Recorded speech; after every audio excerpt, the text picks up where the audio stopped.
បាទសួស្តីអ្នកទាំងអស់គ្នាថ្ងៃនេះខ្ញុំ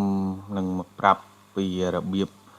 រៀបការ៉ូប៉ែតណារៀបការ៉ូប៉ែតគុណប៉ែតហ្នឹងតើតិចនិចនៃការរៀបហ្នឹងគឺយើងត្រូវរៀបរបៀបម៉េចឲ្យបានលឿនណាឲ្យបានលឿនហើយយើងត្រូវប្រើអាចកបោហ្នឹងបើមានន័យថាបៃអហ្នឹងកម្រាស់ណាទើបយើងងាយស្រួលរៀបហើយវិធីសាស្ត្រនៃការរៀបនោះគឺវាយ៉ាងម៉េចណាហ្នឹងហើយអញ្ចឹងចាំតាមដានមើលវីដេអូនេះទាំងអស់គ្នាណាខ្ញុំនឹងបញ្យល់ប្រាប់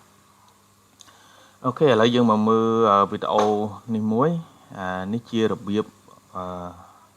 រៀបការ៉ូណាជារបៀបរៀបការ៉ូប៉ែតគុណប៉ែតហ្នឹងហើយបើសិនជា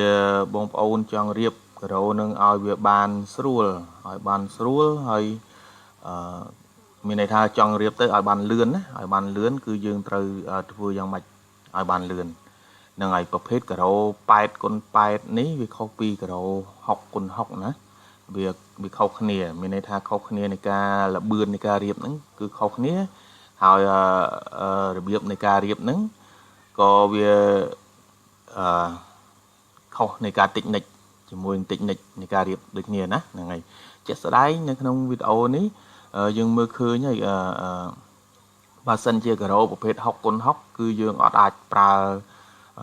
មនុស្ស2នាក់ដើម្បីលើកការ៉ូនឹងយកមកដាក់លើកយកមកដាក់ទេគឺយើងអាចធ្វើការតែម្នាក់ឯងគឺយើងលើកការ៉ូនឹងដាក់មកបានតែម្ដងណាវាខុសពីប្រភេទការ៉ូ8គុណ8នេះគឺយើងត្រូវតែប្រើមនុស្សណាត្រូវប្រើមនុស្ស2នាក់អញ្ចឹងវាងាយស្រួលក្នុងការយើងលើកដាក់ណាហ្នឹងហើយនេះទី1ហើយទី2បច្ចេកទេសនៃប្រើបៃអណាប្រើបៃអនោះបើសិនជាយើងអត់ដឹងទេអត់ដឹងពីរបៀបនៃការប្រើទេគឺយើងរៀបការ៉ូហ្នឹងយឺតណាមានន័យថាអាចកបោគឺគេទាមទារនៃការប្រភេទការ៉ូធំចេះគឺទាមទារនៃការការ៉ូអាចកបោហ្នឹងគឺឲ្យបានក្រាស់ណាបៃអហ្នឹងគឺឲ្យបានក្រាស់ទើបងាយស្រួលនៃការវាយណានៃការរៀបការ៉ូទើបងាយស្រួលនៃការរៀបការ៉ូកាលណាបើយើងប្រើនេះបៃអនេះបៃអនឹងវាស្ដើងពេក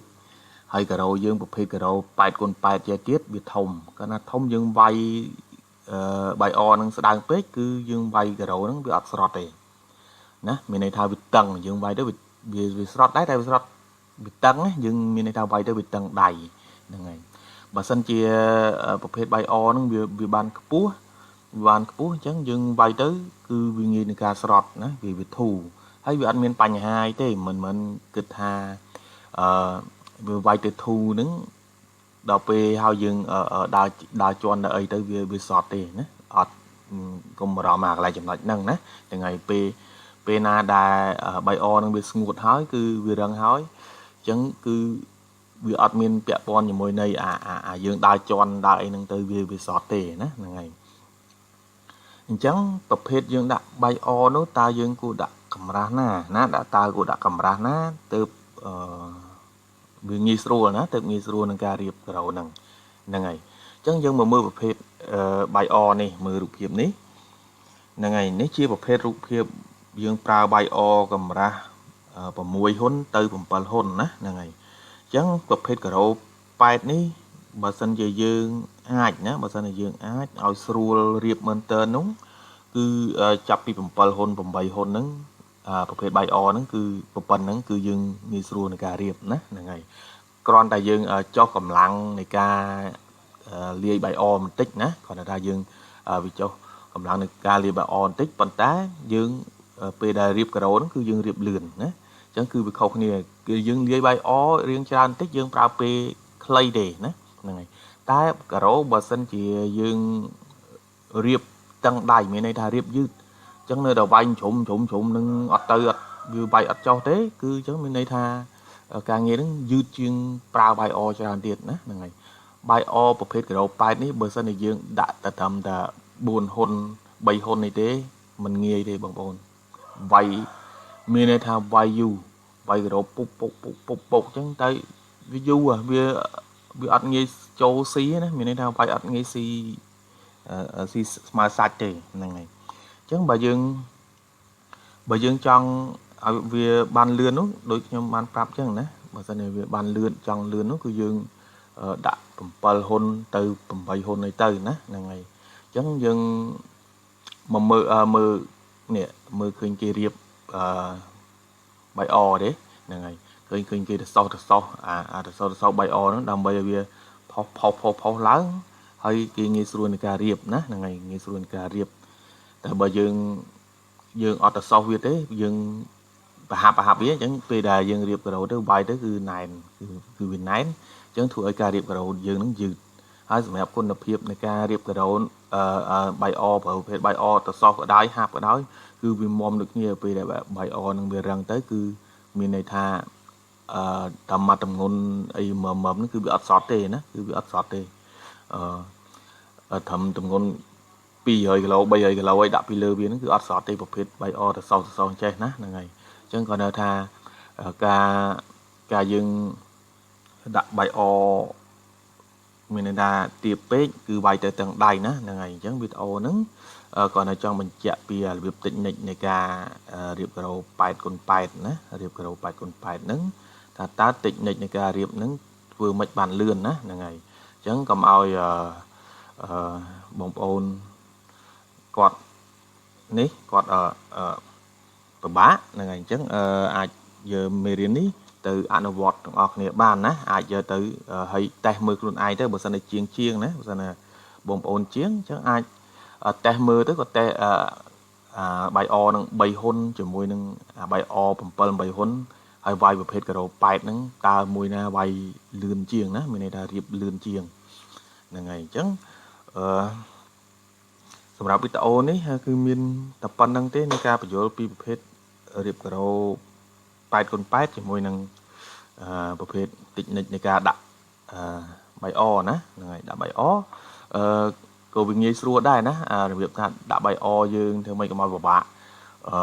សារ៉េកពុះសារ៉េអីហើយដាក់កបោប្រេងកបោអីនៅលើការ៉ូហ្នឹងឲ្យវាស្មើដៃគ្នារហូតហ្នឹងអញ្ចឹងមើលរបៀបវីដេអូហ្នឹងទៅគឺយើងឃើញពេលណាគេបញ្ចូលបាយអបញ្ចូលអីអញ្ចឹងទៅអញ្ចឹងគឺគេយកម៉ែត្រគៀហ្នឹងគឺគេគៀវាអញ្ចឹងឲ្យស្មើអញ្ចឹងណាហ្នឹងហើយគៀវាស្មើអញ្ចឹងទៅវាធ្វើឲ្យបាយអហ្នឹងវារត់ស្មើហើយកាលដល់ពេលយើងមកធ្វើដាក់កបោប្រេងកបោអីហ្នឹងនៅលើការ៉ូហ្នឹងគឺយើងលាបស្មើដៃអញ្ចឹងទៀតទៅអញ្ចឹងមានន័យថាការរៀបការ៉ូហ្នឹងគឺមកគឺវាបានលឿនហ្មងណាគឺវាបានលឿនហ្នឹងហើយអញ្ចឹងអានេះជាប្រភេទតិចនិចនៃការធ្វើដែរណាកាលណាបើយើងអត់ដឹងពីតិចនិចហ្នឹងទេយើងធ្វើទៅយើងមានន័យថាបាយអហ្នឹងយើងគៀដោយដៃណាយើងគៀដោយដៃប្រើក្តារវីប្រើអីអញ្ចឹងទៅអញ្ចឹងវាមានទៀកពោះជាងការយើងរៀបការ៉ូទៅពេលដែលយើងវាយទៅវាមានក្លោកមានអីអញ្ចឹងទៅអញ្ចឹងវាធ្វើឲ្យការងារយើងហ្នឹងគឺវាយឺតណាវាយឺតហើយអាចពាក់ព័ន្ធជាមួយនឹងវាក្លោកមានន័យថាការ៉ូពេលយើងរៀបហើយតែ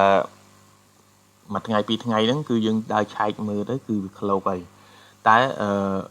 បើយើងធ្វើប្រភេទនេះគឺมันងាយមានក្លោកទេណាហ្នឹងហើយសឹងថា 95% ហើយដែលធានាបាននៃការអត់ក្លោកណាប្រភេទយើងយកកបោដាក់មកចឹងហើយយើងយកម៉ែត្រគៀវាឲ្យស្មើណាអាម៉ែត្រគៀហ្នឹងហើយគៀឲ្យស្មើអញ្ចឹងមកហើយជាមួយនឹងទឹកដៃយើងដាក់កបោប្រេងនៅលើនេះនៅលើការ៉ូហ្នឹងឲ្យវាស្មើដៃអញ្ចឹងទៀតអញ្ចឹងពេលដែលយើងដាក់វាយចុះទៅគឺវាអត់បញ្ហាណាគឺវាមានន័យថាវាធានាបាននៅ95ទៅសឹងថា 100% ហងគឺมันមានក្លោកទេណាហ្នឹងហើយតែបើយើងធ្វើដាក់បាយអទៅយើងមិនបានដាក់ម៉ែត្រគីអីស្មើត្រឹមត្រូវយើងវីក្តារវីណាក្តារវីក៏យើងធ្វើបានស្មើដែរតែវាមានន័យថាគុណភាពប្រភេទនេះគឺគេអាចប្រភេទវីដេអូនេះគឺគេអាចបាន95អី% នៃការអត់ក្លោកតែបើក្តារវីវាអាចមកនៅត្រឹម80អី85អីចឹងដែរណាវាអាចមានប៉ះនៅចន្លោះខ្លះគឺក្លោកកាលណាយើងប្រើក្តារវីគឺវាទឹករលកវារលកអត់ដូចជាងប្រើម៉ែត្រគីនេះទេណាហ្នឹងហើយអញ្ចឹងគាត់ថាប្រាប់ពីតិចនិចប៉ុណ្ណឹងណាពីរបៀបធ្វើការងារការ៉ូប្រភេទធំណាហ្នឹងហើយការ៉ូធំការ៉ូ ក្រហុកក្រប៉ែតហ្នឹងគឺយើងធ្វើអញ្ចឹងបានដូចគ្នាដែរណាសំទោសក្រហុកគឺយើងអាចធ្វើអញ្ចឹងបានដូចគ្នារបៀបដាក់បាយអដាក់អីហ្នឹងហើយអញ្ចឹងគ្រាន់តែថាប្រភេទក្រប៉ែតហ្នឹងគឺវាមានន័យថាវាទំហំធំមានន័យថាទំហំធំកាលណាយើងអត់ធ្លាប់រៀបទេអញ្ចឹងវាធ្វើឲ្យមានបញ្ហាក្រហ្នឹងណាហ្នឹងហើយអាចធ្វើមានបញ្ហាហ្នឹងហើយអូខេមានតែប៉ុណ្្នឹងទេ